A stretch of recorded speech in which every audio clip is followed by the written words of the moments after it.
Les banquiers centraux ont décidé d'adopter une approche prudente en matière de réduction des taux en raison des conditions économiques actuelles. En conséquence, le marché obligataire ne prévoit plus qu'une ou deux baisses de taux de la part des banques centrales occidentales cette année. Nous restons positifs sur le marché des actions, mais la prudence est de mise, car le marché des actions sera principalement influencé par la politique monétaire des banques centrales. Par conséquent, nous préférons toujours l'Europe et les marchés émergents aux États-Unis.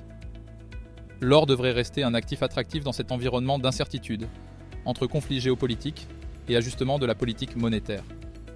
Les courbes de rendement continueront à se redresser en fonction des attentes des banques centrales en matière de taux d'intérêt, ce qui pourrait entraîner une hausse des taux longs et avoir un impact négatif sur le marché obligataire. La volatilité des actions reste coûteuse, en particulier sur la partie courte de la courbe des taux. Nous voyons plusieurs risques dans les conditions macroéconomiques actuelles. Les marchés devraient continuer à réévaluer leurs attentes concernant la première baisse des taux, ce qui entraînerait une hausse de la courbe des taux et aurait un impact négatif sur les actifs à risque. Une inflation plus importante que prévue pourrait conduire à des périodes plus longues de taux élevés, affectant potentiellement les activités des entreprises et l'économie mondiale, ce qui pèserait sur toutes les classes d'actifs, puisque ce n'est pas le scénario actuel du marché. Les principales élections et les tensions géopolitiques peuvent également avoir un impact sur le climat du marché et pourraient entraîner une réaccélération de l'inflation.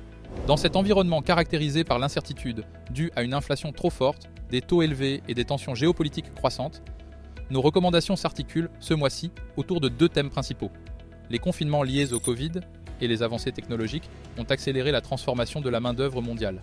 Cela a conduit à une automatisation accrue des tâches et à une plus grande flexibilité des travailleurs. En outre, les changements démographiques, ainsi que les considérations croissantes en matière de durabilité et de gouvernance, contribuent tous à ce renouveau de la main-d'œuvre qui nécessite une attention particulière.